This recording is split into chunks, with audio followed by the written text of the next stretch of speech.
they can throw parameters at us. In this case, what I mean by that is k. So an unknown in terms of k. So the first three terms of an arithmetic sequence are 2k minus 7, 10k plus 8, and then for t3, of course, we have 2k minus 1, t2, and that's just a being equal to t1. So calculate the value of the 15th term of the sequence. So here we have to remember that little bit of theory which states that the common difference is the second term minus the first term, which is equal to the third term minus the second term. And this idea can obviously be extended and continued.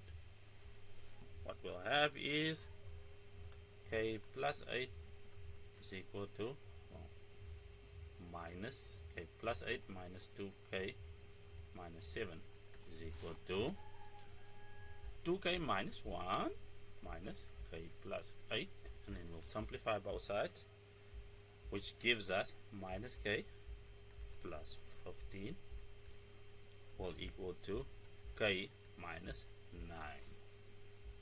At this point, I'd like to change our colors. To find is, if we add a k to both sides, a k plus k, that vanishes. We'll have 2k, and then we'll add 9 to both sides.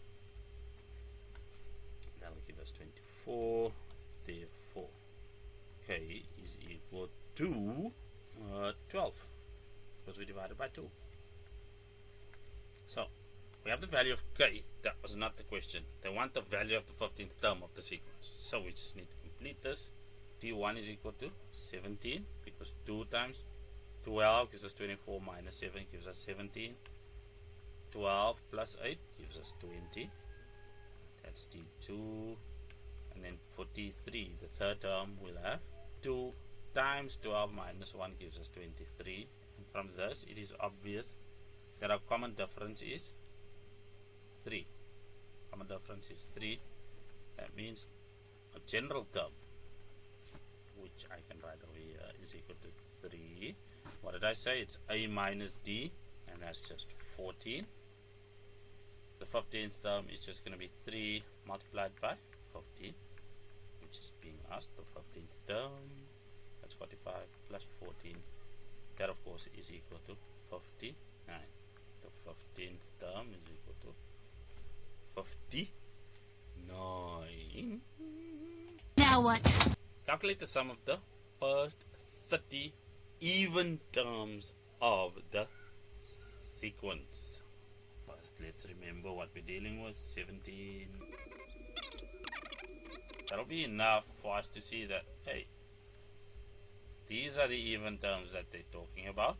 And 26 minus 20 in this case, we have a d value that's equal to 6 and an a value that's equal to 20, because we are just interested in the even terms. And how many of them do we need? 30. So let's get our general term sorted. That's going to be for 6n. Where do we get the 6? From the common difference. And then in order to get the second term over here, it's just going to be a minus d as per usual. So that's going to be 14. And we of course need to know what the last term is if we want to use this formulation. Still works. L. So before we go there, let's figure this out. Well, the last term, t30, is going to be 6 times 30, which is 180, plus 14, and that's of course 194. So let's do our substitution. We have 30 terms, that's the value of n, divided by 2. First term is 20, and our last term is 194, of course. It's equal to 3,210. Okay, so that's the sum of the first 30 even terms of the sequence. All done. What?